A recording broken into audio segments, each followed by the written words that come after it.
a gente não tem medo de crise, não. Eu olho para a essência do negócio. Quem falar que sabia é mentira. Não, imagina. A gente tem, e eles não têm. Bom dia, boa tarde ou boa noite, dependendo do horário em que você esteja ouvindo esse podcast ou assistindo esse vídeo. Só lembrando aqui, para quem ainda não está acostumado, nós estamos agora em vídeo também no canal do YouTube da XP. Meu nome é Samuel Ponsoni, eu sou gestor dos fundos da família Selection aqui na XP. E esse é mais um episódio do Outliers. Tenho aqui comigo a presença da nossa amiga ilustre Carol Oliveira também. Tudo bom, Carol?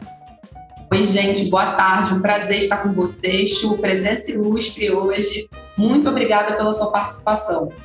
E tenho aqui comigo presencial, a Carol ainda está se recuperando. Ela vai estar aqui em breve no presencial com a gente. Chu Kong, sócio da XP e responsável pela área de fundos de Private Equity, que ele vai explicar pra gente o que é. Chu, muito obrigado por aceitar participar com a gente aqui. Bom, primeiro, boa tarde a todos. Samuel e Carol. Na verdade, é uma honra eu estar participando desse programa de vocês de podcast, tá?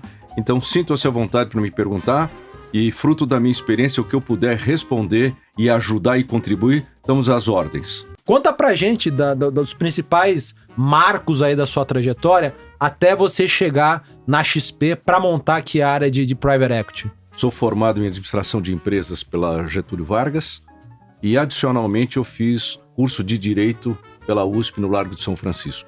E aí, fui trabalhar no chamado mundo real, Samuel. Trabalhei em consultoria, em auditoria, em varejo e indústria. Em outras palavras, eu meio que planejei a minha carreira para ter essa experiência de mundo real que talvez um dia fosse me servir. E aí, lá pelos idos de 97, eu recebi o convite para conhecer uma atividade nova que estava despontando no Brasil chamado Private Equity. Carol e Samuel, Private Equity nessa época era confundido com Private Banking. Nossa. Eu precisava explicar para as pessoas que eu não ia lá tomar dinheiro das pessoas. Eu estava oferecendo dinheiro para as pessoas. Então, em 97, comecei em Private Equity. E como é que eu cheguei para entrar nesse mundo? Muito simples. Quando eu comecei a entender e a pesquisar, e eu disse, puxa vida, eu com a experiência que eu tenho de mundo real, e Private Equity nada mais é do que criar valor nas empresas que você investe. E talvez eu tenha aí um elemento diferenciador, tá, em relação aos demais gestores. E assim foi. Então, eu participei do primeiro fundo de Private Equity, portanto, em 1997, chamado TMG Capital Partners. Depois disso, eu fui convidado para ser sócio latino-americano de um fundo focado em mercados emergentes chamado Actis. Legal. E fiquei até 2017, quando eu, entre aspas, me aposentei. Né? Me aposentei por quê? Porque eu acho que na minha carreira, e modéstia à parte eu diria bem sucedida de gestor de Private Equity, eu consegui fazer alguns investimentos icônicos no mercado. Tá? E aí eu achei que já tinha completado a minha missão. Quando de repente reencontro o Guilherme Benchimol, lembrando a todos que um desses deals icônicos foi a XP, lá em 2010. E aí então, nesse reencontro, ele falando do Chu, olha só o nosso contexto macroeconômico. E a XP, eu tinha o benefício de conhecer bem, talvez seja a hora de fazer alguma coisa ilíquida. E eu comecei a pensar. E aí então, estou aqui como sócio da XP, responsável pela área de Private Equity. Tem muita gente que nos ouve que você é o segundo gestor mais desse mundo de alternativos, de investimentos ilíquidos que vem aqui. O primeiro foi o Alexandre Cruz, da Jive, que o episódio foi divulgado recentemente.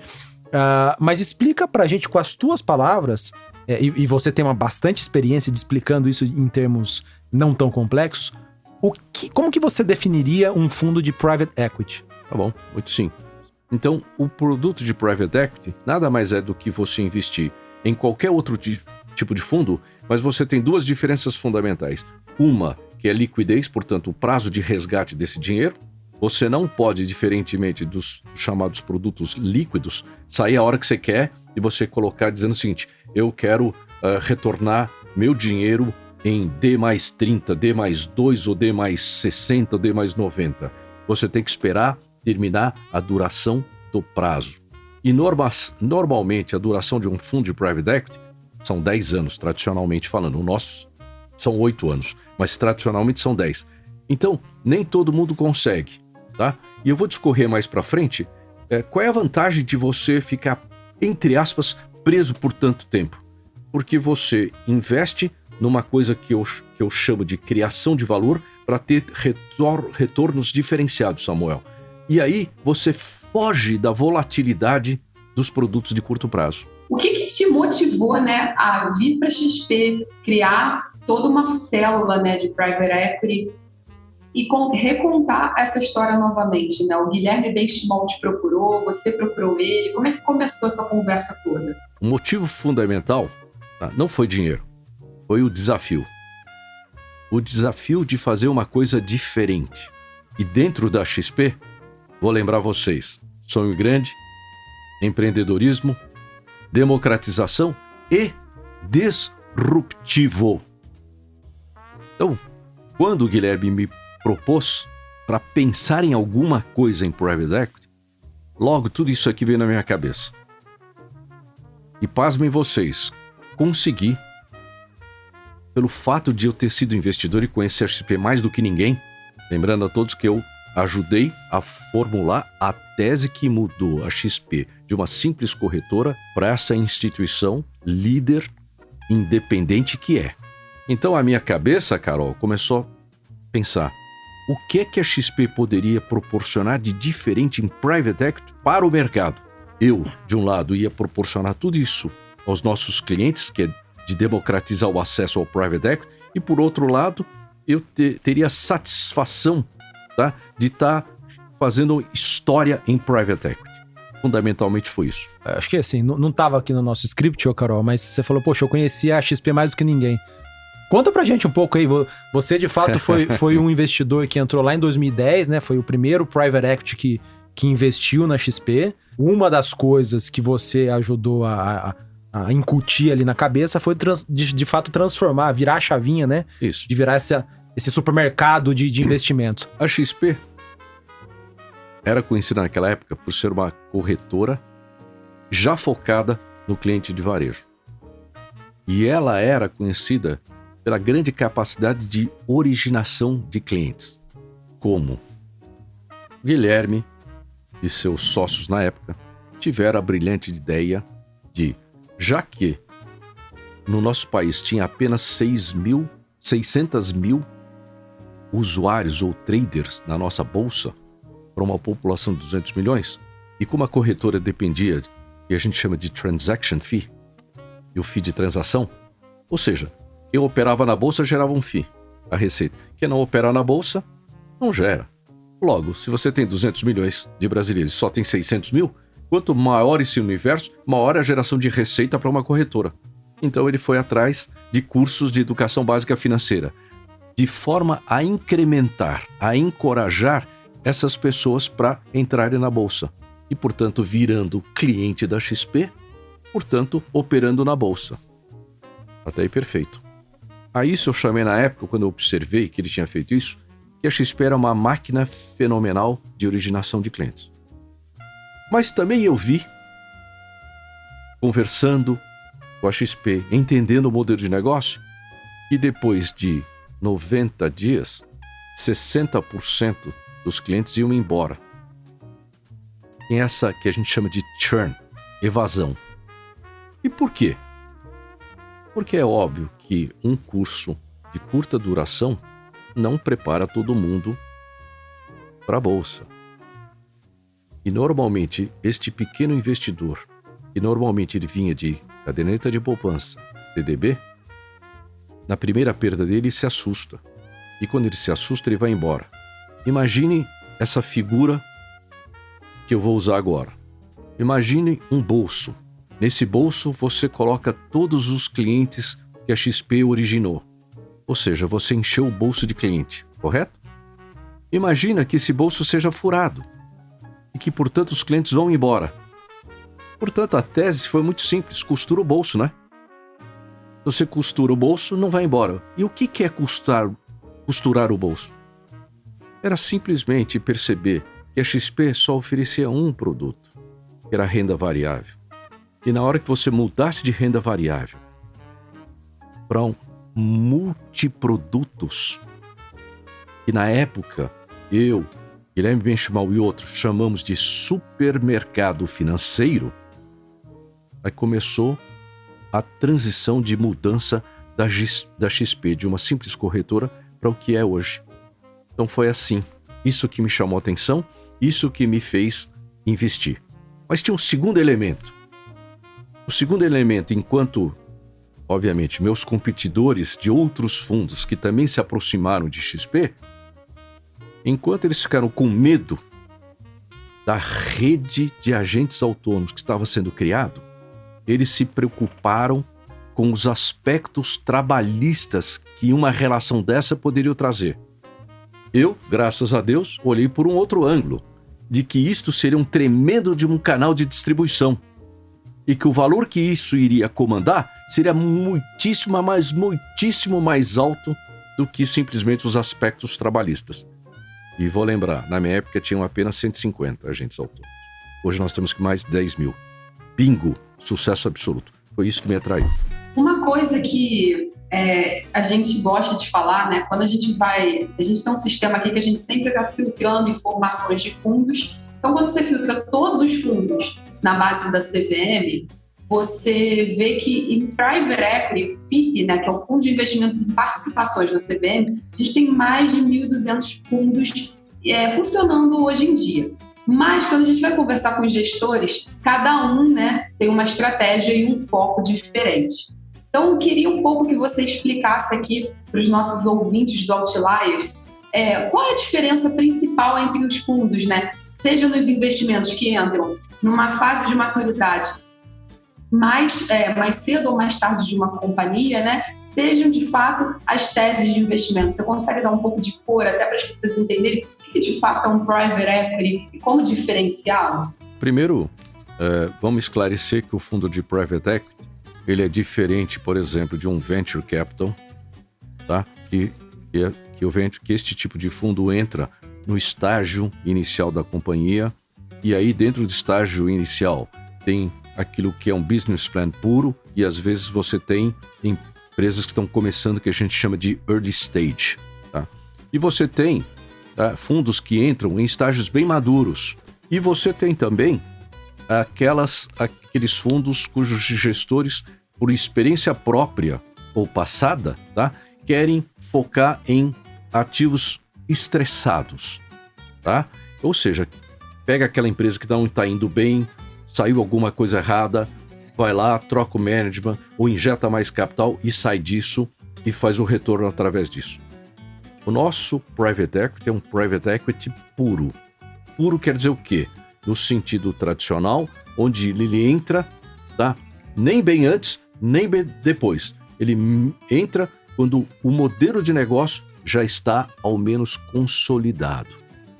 O que quer dizer isso? Quer dizer que eu, por experiência própria, por já ter mais de 25 anos nesse mundo, tá? Eu não gosto de entrar muito antes, porque é muito risco que se agrega.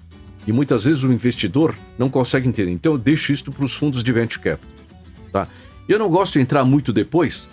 Por quê? Porque você imagina que vou usar uma unidade 100, base 100. Você produzir um retorno sobre 100, se eu falar, né, 50 sobre 100 é 50%. Mas se eu falar para você que a unidade é 1 milhão, para você transformar em 50% nesse exemplo, tá? 1 milhão são 500 mil, não são 50. Então, para mim é muito mais fácil de provocar retorno quando eu foco no que eu chamo de middle market, tá? São empresas que passaram daquele risco de volatilidade de incubação e de começo de negócio, não atingiram o estágio maduro, mas ele está naquele estágio que ele mais precisa de quê? Capital para crescer, seja por capital de giro, seja por alguma outra necessidade de capex de investimento, e que precisa de gestão, de talentos, e a gente consegue ajudar. Então, esse é o papel fundamental que eu me baseio e que é característica do meu fundo, e eu acho que, diferente de outros gestores, e mostrei para você, Carol, que tem diversos perfis, tá? Mas o nosso fundo de Private Equity é bem chamado Middle Market. O modelo do negócio já está ali firme, consolidado. Mas precisa de capital para expandir, contratar gente, melhorar a governança, conselho de administração, e aí vocês vêm com essa inteligência e experiência. Na verdade, a gente traz dinheiro para acelerar o crescimento da companhia. Perfeito. Esse é o nosso mote. Perfeito. Via aquisições, crescimento orgânico. E aí depende da tese. Quando é uma tese de consolidação, Samuel, eu vou para consolidação. O que é consolidação? É adquirir mais empresas do segmento, mais do mesmo. Tá? Agora, quando eu não vou para uma tese de consolidação, tá? E aí eu vejo que essa empresa tem uma grande capacidade de crescimento orgânico, tá? E precisa de capital, seja para bancar o capital de giro, seja para fazer uma expansão fabril, seja para expansão do modelo de negócio, aí é pura injeção de capital, tá? Para financiar crescimento, é growth. Crescimento, crescimento, crescimento. Dessas suas décadas de experiência aí de mercado, desses seus cabelos brancos aí, você deve ter passado por umas dezenas de crises aí, maus bocados, vários planos econômicos, impeachments e por aí vai. De todas as crises pelas quais você passou, qual foi aquela que te deixou o maior aprendizado? E qual seria esse aprendizado aí? Graças a Deus, a gente em Private Equity, e se o gestor refletir bem, a gente não tem medo de crise, não. A gente tem o benefício de ser um fundo de longo prazo. Eu não tenho uma pressão de curto prazo, seja para comprar, seja para vender. E olha só que beleza, né? Quando eu tenho uma crise ferrada, as pessoas pensam assim, esse cara vai comprar barato. Será verdade? Quando tem a crise, o bom negócio, aquele empreendedor talvez não queira vender, né? Porque tá barato demais, né? Pô, vou fazer negócio agora. Então você veja que não é tão simples assim, né? Não é assim, olha, crise, o ativo ficou barato, vamos comprar, barganha. Tá? Eu olho para a essência do negócio. Eu olho qual é a tese de investimento que a gente pode acoplar àquele negócio. Eu vejo o quanto tem de upside, que é a criação de valor que ainda tem para ser feita. E eu uso as crises ou as bonanças, os períodos de bull market, para o quê? Para eventualmente sair. Então, eu tenho os dois momentos, bons e ruins, é gestão, Samuel. Então, para mim, eu passo ao largo das crises. Vamos dar um exemplo agora? Quem é que previa a pandemia? Ninguém, né, Samuel? Quem falar que sabia é mentira. Não, imagina. E o que aconteceu? E o que nosso fundo de Private Equity da XP fez, Samuel? Nós nascemos, captamos no dia 28 de fevereiro de 2020. Caramba. Quando é que chegou a pandemia aqui? 15 de março. A gente tem um desempenho considerado no mercado excepcional. E eu investi quando? Na pandemia. O Chu saiu comprando barato. Negativo. Eu não barganhei. Eu fui seletivo. Por quê? Você imagina eu chegar pro cara e falar o seguinte, eu não vou considerar seus resultados de 2019, eu vou considerar só os seus números de 2020. Você não pega o bom negócio. Eu e meu time, nós tomamos uma decisão. Nós vamos pagar o valor justo, mas só que nós só vamos investir em negócios que são defensivos, são resilientes e que possam proporcionar grande retorno uma vez passada a crise. Esses foram os parâmetros. Tá, então, resumidamente, para sua resposta nenhuma crise nos impactou porque a gente tem esse tipo de postura e este princípio e filosofia de investimento. Um pouquinho sobre cenário econômico e fundos de private equity, né? E a gente tem visto, assim, principalmente quando o Selic começa a falar que vai para mais de um dígito, né? Chega no patamar de 2 dígitos, a gente começa a ver o investidor muito querer ser driveado nesses investimentos mais de renda fixa, mais ligados, né, à renda fixa propriamente dito, e começa a olhar menos para ativos de risco.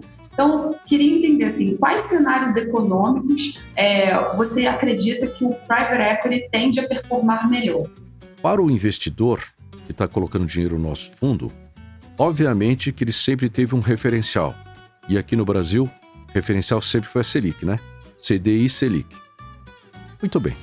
Então, quando você tem uma Selic a 14,25, obviamente que o bench dele, tá? É que o fundo de private teria que dar 25, 30% para dizer que vale a pena em relação aos 14,25. E obviamente que quando você tem uma Selic a 2%, qualquer 5% seria bom, porque 5 é mais do que 2. Muito bem. Isso é uma constatação, tá, de uma realidade na cabeça do investidor. Agora, cabeça do gestor de private equity. Para mim não importa se são 2% de Selic. Para mim não importa se são 14,25. Nós sempre temos que produzir retornos que no nascedouro, no planejamento, tem que ser retumbantes. Então eu olho para um negócio e fico pensando se aquele negócio pode dar um retorno de 25, 20, 30 para começar, Carol. E se ele passa dessa barra, eu invisto. Portanto, para mim, não importa se está 2 ou 14. Tá? Agora, para o investidor, sim. Por quê? Porque se eu fizer 30 e o bench dele for 2, o delta são 28. Tá certo? E se eu produzir os mesmos 30 a 14, o delta dele são 16. Tá? Mas, anyway, eu quando procuro um ativo, tá? Eu procuro imaginando retornos retumbantes. Esse é o parâmetro, tá, que me faz investir numa empresa ou não. Empresa de middle market, são cheques que vocês vão fazer, geralmente, de que valores? Geralmente a gente olha empresas entre 300 milhões de faturamento até 1 bilhão. E aí, eu acho que en passant você tocou, tá? Mas eu vou aproveitar e responder. O que a XP, este fundo nosso, se diferencia de outros fundos que estão no mercado ou até os internacionais, tá? Primeiro, é que nós somos muito ágeis. Como assim muito ágeis? É o seguinte, uma decisão de investimento pode demorar 1 mês ou pode demorar anos. E quando você tem fundos internacionais, você costuma ter comitês. Por quê? Porque o time principal às vezes não está aqui on the ground, ou seja, aqui no Brasil. É preciso consultar os decision makers lá de fora. Então passam por comitês e burocracias. Aí precisam N requisitos. E aqui, muitas das coisas a gente cria atalho. Atalho por quê? Porque, Samuel, Carol, a gente criou aqui, pelo aprendizado que eu tive em Private Equity, de um time experiente. Porque Private Equity, você não nasce sabendo fazer, ou você aprendeu por planilha, ou você aprendeu por meios acadêmicos. Você tem que ter tido vivência, tá? Então, por isso é que eu privilegiei um time que tinha uma experiência precedente. E isso que possibilitou, que depois eu vou falar da performance do fundo, e como é que a gente fez tudo isso. Tá certo? Muito bem. Tendo dito isso, eu vou linkar para outra, que é o seguinte, Carol, o que eu aprendi na minha vida de Private Equity é o seguinte, não adianta você impor nada. Não adianta você criar um framework, uma moldura, dizendo eu só vou fazer assim. Tá? Então, eu primeiro aprendi no middle market, portanto, eu posso olhar empresas de 200 milhões, 300 milhões até 1 bi, mas eu posso olhar uma empresa de 50. Se for desde muito que boa... eu consiga enxergar que ela tem esse potencial para crescer. Entendi. Tá? Então eu abro exceção. Agora, fundos internacionais eu usei de agilidade e flexibilidade, é isso. A gente tem, eles não têm. Então por isso que a gente está se diferenciando. Tem alguns setores aos quais vocês são mais focados? Se sim, quais são? Como que é então, isso? Veja só, nós, por conceito, nós somos um fundo generalista. Uhum. Isso quer dizer o quê? Que a gente olha de tudo. Você imagina um cara garimpando ouro. Ele vai saber quando é que ele vai aparecer a coisa boa? O ouro? Ele não sabe. De repente aparece. Tem Private Equity é meio assim também. A gente tem preferência fundamentalmente por por 5 setores: saúde, educação, serviços financeiros, consumo e varejo e tecnologia. E normalmente isto está muito correlato à experiência de investimento que o próprio time teve. Então, eu te diria que eu fui, lá atrás, em 97, o primeiro gestor que focou em 2 setores, que naquela época, portanto, estou falando de 97, e que iria bombar em termos de retorno de investimento. E foi saúde e educação. E eu tive o privilégio de ser o primeiro gestor que investiu numa plataforma de saúde nesse país. Portanto, em 1998, a gente fez o deal da Odontoprev. Você pode falar de retorno do investimento em Odontoprev? Tá. Entre 1998 e 2006, quando abriu o capital, foi de 40 vezes o valor investido, um múltiplo de 40. Caramba. E a taxa interna de retorno foi de 43% durante 8 anos de holding period. 43% ao ano. Ou seja, 40, eu costumo brincar nas minhas palestras, foi 43, 43, 43. O próximo ano foi 43 de novo. A empresa de educação que você citou, qual que era? Foi Cruzeiro do Sul. Cruzeiro do Sul. Perfeito. E recentemente, há 1 ano e pouco, foi listada na Bolsa. Como que tá o time de investimentos lá de Private Equity da XP hoje? Nós temos 2 analistas, nós temos 2 associates e temos 3 managing directors, sócios, tá? E uma assistente administrativa. Simples. Perfeito. Time enxuto, mas todos com experiência prévia em Private Equity. Ju, queria pedir para você explicar um pouquinho, né? Eu acho que você foi dando várias respostas ao longo do podcast, mas você contasse um pouco qual é a característica principal do fundo de vocês, né? E quais são as teses que vocês hoje estão atualmente investidos? É um produto com muitas empresas, poucas empresas? É mais concentrado, é menos concentrado? Qual vai ser a duração? E por isso que a gente tem feito história, Samuel e Carol. Não só pela unicidade da característica do nosso fundo, porque isso é só teoria, né? Agora, na prática, o que a gente fez? Há 2 meses de vida do fundo, nós fizemos o primeiro investimento, recorde absoluto. Em maio de 2020, investimos no CBV. Mas, Chu, explica aí também. Não é porque vocês estudaram por 2 meses só. É porque antes de captar o fundo, eu conheci... A gente já começou a trabalhar, né? Eu conheci um pouco da história, mas você já estava estudando e conversando, né? Claro. Samuel, obviamente que a gente não ficou esperando terminar de levantar o fundo para ir atrás. Na hora que a gente percebeu que o ecossistema ia nos ajudar a levantar, a gente já foi paralelamente trabalhar na originação de negócios. E por isso que há 2 meses a gente concluiu o primeiro negócio. O fato é este. Já estava faz tempo certo? Negociando. Muito bem. E o segundo negócio, portanto, o primeiro negócio, Carol, foi uma tese de consolidação em hospitais e clínicas oftalmológicas. Vou te dar ideia do tamanho, tá?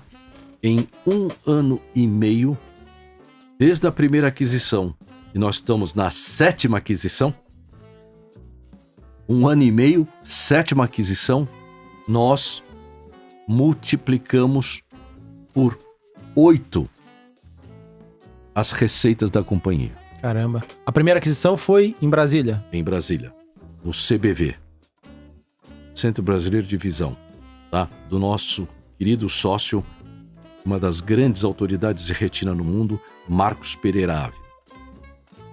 O segundo investimento foi uma tese completamente inovadora e fizemos no dia 1º de julho de 2020, que foi Fotoclínica, que é a maior empresa de harmonização facial do país. Olha só, nós, XP, investindo numa área de serviços médicos e estéticos. Conhece essa daí, ô Carol? Eu conheço, gente. Inclusive, Chu, se você quiser depois cobaias para testar os produtos, aqui. Oferta aceita. Tá? Muito bem. A gente criou um Bottle Voucher. Você já foi contemplada com esse Bottle Voucher, beleza? Ó. Muito bem. Boa. Terceiro investimento que a gente fez foi na Biyang. O que é a Biyang? É a primeira empresa de empresas, é uma empresa de cosméticos que a gente chama de Direct to Consumer, online. Em vez de você usar os canais tradicionais de venda, ela vai direto ao consumidor, que é o online. E através de canais o quê? De digital influencers, as influenciadoras digitais. E vende o quê? Tá? E vende cosméticos. Cosméticos. Produtos de beleza. Tá. Só para recuperar aqui, o cheque na CBV foi de quanto? O cheque na CBV foi de... mais ou menos. Na verdade, é um comprometimento de 200 milhões de reais. Tá bom. Tá? E que hoje, que a tese foi tão bem, indo tão bem, que a gente adicionou. São 300 milhões. Legal. Tá? Na Boto foram 100 milhões. Tá. E na terceira, agora na Biyang que eu estou falando, foram 140 milhões. Tá bom. Tá bom? Legal. O quarto investimento foi na BR Supply, tá? Que também é um investimento total. E eu já posso dizer aqui, até nós fizemos através de uma coisa inovadora, que foi uma debentures, e agora, para conhecer mais a empresa, conviver com ela, e agora nós estamos tão confortáveis com essa tese. O que é essa tese? BR Supply é a maior provedora, fornecedora de suprimentos indiretos para as grandes companhias, tipo Bradesco e tal. Então, exemplo, essa sua caneta aqui, ou esse bloquinho, ou até a água, você não precisa mais do tradicional departamento de compras. Você pode terceirizar. Você terceiriza. E a BR Supply se encarrega de toda... O almoxarifado das grandes empresas Perfeito. vai morrer. É isso. Por exemplo, Entendi. vamos pegar uma Drogasil da vida, que é cliente dela. Exceto os remédios, todo o resto é provido pela BR Supply. Entendi. Tá? Muito bem. É um investimento da ordem de 140 milhões. O quinto investimento foi na maior seguradora nichada, líder em seguros garantia, Potencial. E aí foi um cheque, que até a época era o maior cheque, 275 milhões de reais. Depois disso, a gente fez no Banco Will Bank. O que é o Will Bank? É banco digital. A lá Nubank. Veja o upside. Veja a precificação do IPO da Nubank. E vou te falar mais. A Will Bank, nós damos financiamento e somos um banco digital com lucro. Diferente do Nubank, que até hoje ainda não ficou outros, no azul, né? E outros. Entendeu como é que a gente faz o private equity? Bacana. É um negócio que já está de pé, já está consolidado. Só antes de você falar dos próximos, eu esqueci que eu ia fazer um adendo aqui. Você falou que a BR Supply, vocês entraram primeiro via uma debenture, né? E agora vai virar uma debenture conversível em ação. Só para tentar explicar aqui para os nossos ouvintes, significa que vocês, antes de comprar um pedaço da empresa, vocês deram um empréstimo para namorar, conhecer um pouco melhor, se convenceu. Aí agora você vai comprar um pedaço da empresa de fato. É isso. Se não gostar, vocês falam, beleza, me paga com empréstimo. Na verdade, a gente não fez assim. Como a debenture, eu não posso puxar, né, o tapete dele da noite pro dia. Sim, ia ter que esperar vencer ali o prazo. Isso. Então a gente fez um instrumento de dívida de longo prazo. Tá bom. Portanto, bom para todo mundo, com um retorno garantido. Tá? Por quê? A renda fixa. Porque eu tenho certos requisitos, obviamente que não posso abrir, né? Por questões de sigilo e concorrencial e tudo mais, mas eu protegi meus investidores com um retorno adequado e decente. Perfeito. Tá? Agora que a gente conviveu, eu estou simplesmente transformando, e veja, não mudou nada, hein? Eu simplesmente estou transformando esse instrumento de dívida pura num instrumento de equity. Transformar em uma participação acionária. Tá bom. Tá certo? Perfeito. Tá? Eu tenho essa opção e continuo com a prerrogativa da opção. Entendi. Tá? E estou adicionando um valor a mais, porque como a coisa está indo bem, já tem uma aquisição em vista. Legal. Então nós vamos aportar mais capital. Bacana. Beleza? E aí... Depois da Potencial, qualquer outra você tinha falado? Depois do Will Bank, eu já te falei. O Will Bank, explica só um pouco. É uma empresa de cartão de crédito de que região do país? Tá. Então, na verdade... Ou é mais do que cartão? Não. Então, vou melhorar isso, né? Hoje todo mundo aqui, todos os bancos digitais, o instrumento para ele ser digitalizado é o quê? É o cartão. O Will Bank tem o cartão. Só que, quando você dá o cartão pode ser ativo ou inativo. E quando ele é inativo, é só despesa. Portanto, essa grande maioria dos bancos digitais que dizem eu tenho X milhões de clientes, representado pelo cartão, muitas vezes não tem acesso, é inativo, portanto, preju. A Will não. A Will começou como uma financeira. Portanto, já tinha uma expertise em concessão de crédito. Legal. E ela sempre se posicionou muito bem no Nordeste. Perfeito. Então, o que ela fez? Essa transição foi simples para ela. Ela passou a instrumentalizar o crédito através do cartão. Então não é que era um cartão que começou a dar crédito. Dava crédito e depois foi adicionando outros serviços. Portanto, o cartão que ela dá, quem é usuário, é efetivamente já é usuário. cliente, de fato. Tem um financiamento ativo, portanto é o cartão ativo. Perfeito. E esse é o segredo do sucesso do Will Bank. E quando a gente viu isso, vamos investir nela. Quanto que você falou que foi o cheque que vocês fizeram para eles? Acho que foi 140 ou 150, eu não me recordo 100%. Perfeito. Tá? Com precisão. Muito bem. E aí vem o nosso 7º investimento. Já tô no 7º, hein, Carol? Tá? E foi outra tese inusitada. E poucos gestores, às vezes o gestor tem medo. Que foi na área de entretenimento. Bares e restaurantes. E foi nos bares chamado Tatu Bola, ou a Praça, Eu Tu Eles. É que são bares bem famosos aqui na região de São Paulo. E o capital. restaurante Nino, Forno da Pina, Damarino, Pepino, e aí vai. Era uma rede toda... Qual é a tese por trás? Todos os mesmos sócios. Isso. Normalmente, as pessoas estranham bares e restaurantes porque são negócios pouco resilientes, Samuel. Não é verdade? Né? Nasce uma marca de bar, amanhã fecha as portas.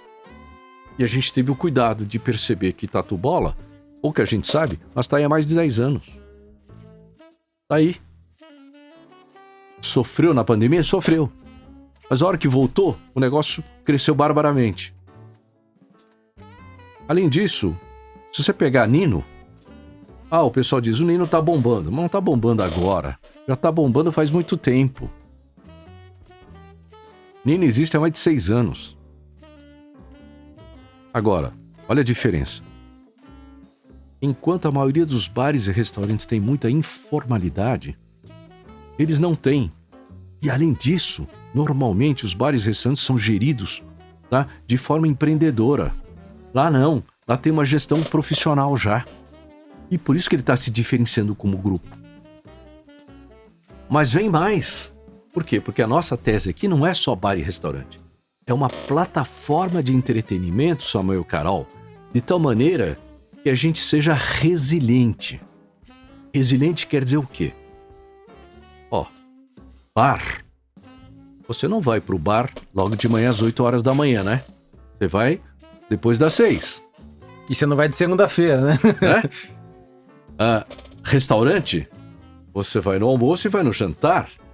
Então a gente está preocupado em criar uma plataforma onde os diversos horários, os diversos produtos crie de tal maneira que as pessoas percebam, e principalmente os investidores percebam, que a gente criou uma plataforma diferenciada de entretenimento com pouca volatilidade.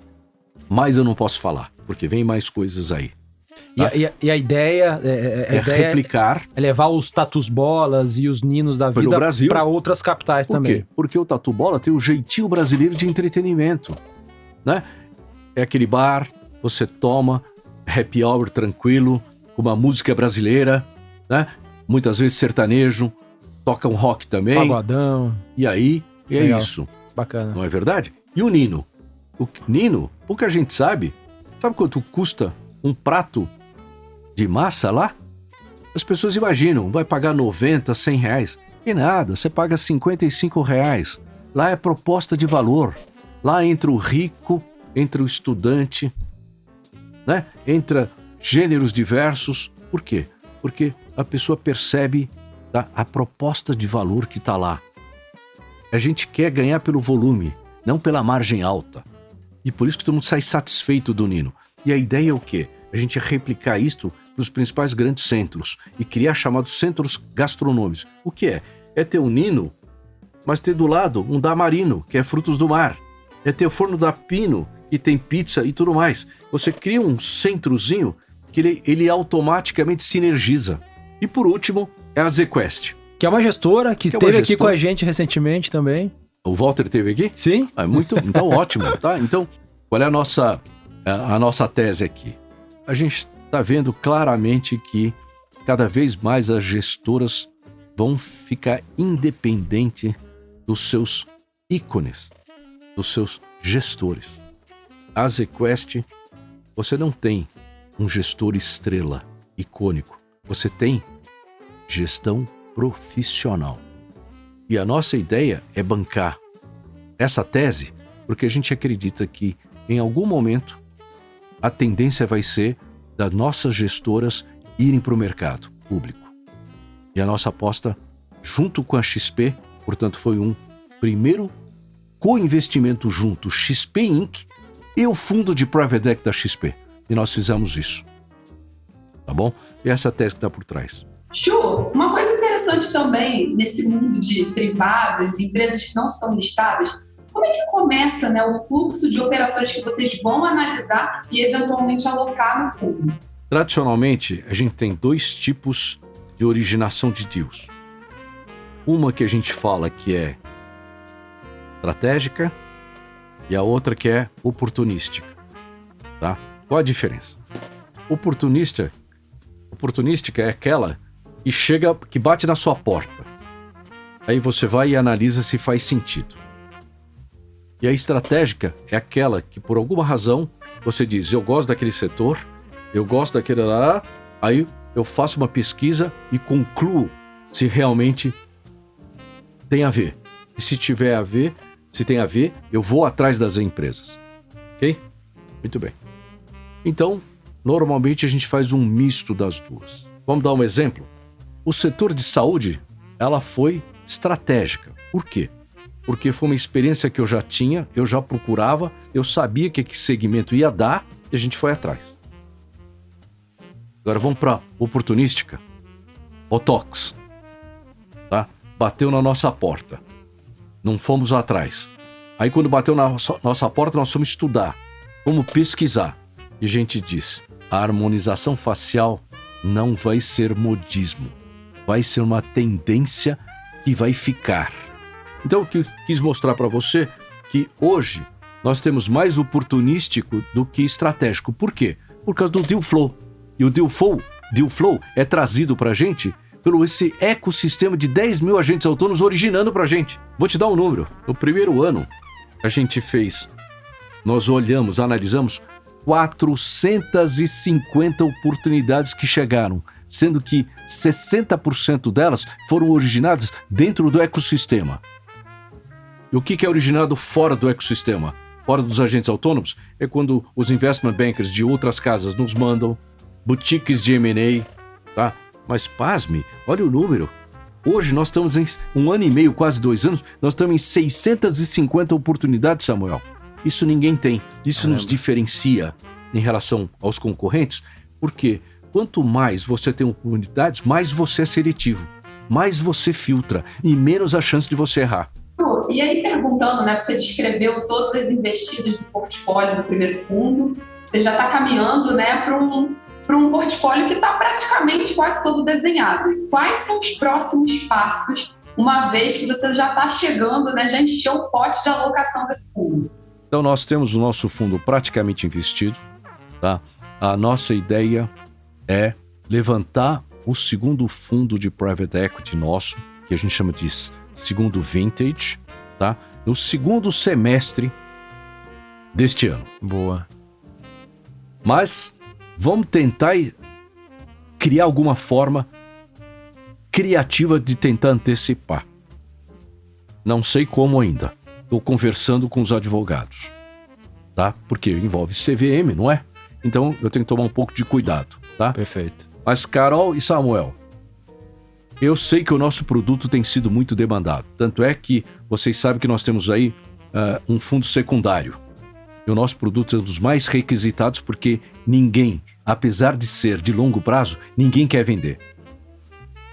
É verdade. Então, essa é a grande prova. Tá? Então, tem muita demanda para o nosso produto, portanto, vamos ver se a gente consegue antecipar. Mas, em princípio, segundo semestre, vamos ter o segundo vintage. Mas, alavancando em cima dessa pergunta, nesse meio tempo, nós levantamos um outro tipo de fundo, o SPAC, que ainda não era conhecido no Brasil.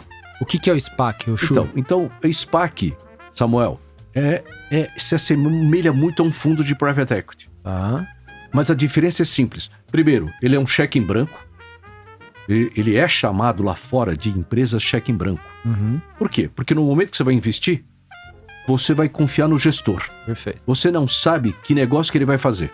Como é no private equity aqui. Isso. Com uma diferença fundamental. Enquanto o private equity eu procuro diversificar a alocação em vários deals, no SPAC é monodeal. É um negócio só. Portanto, você tem que confiar mais do cara, né? Poxa. Porque se ele errar, bal. Tá, então por isso... E nós fizemos isso com muito sucesso.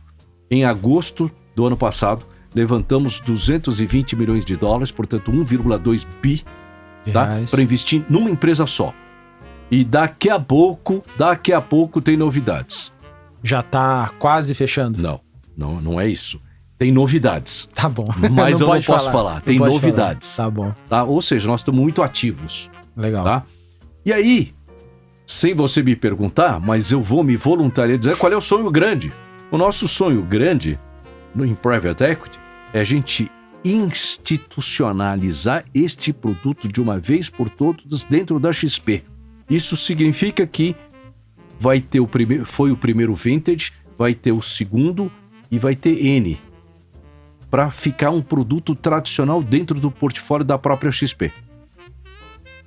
E o sonho grande será isto, e depois, quiçá, que o mercado permita da gente até fazer um carve-out junto com a XP e abrir o capital.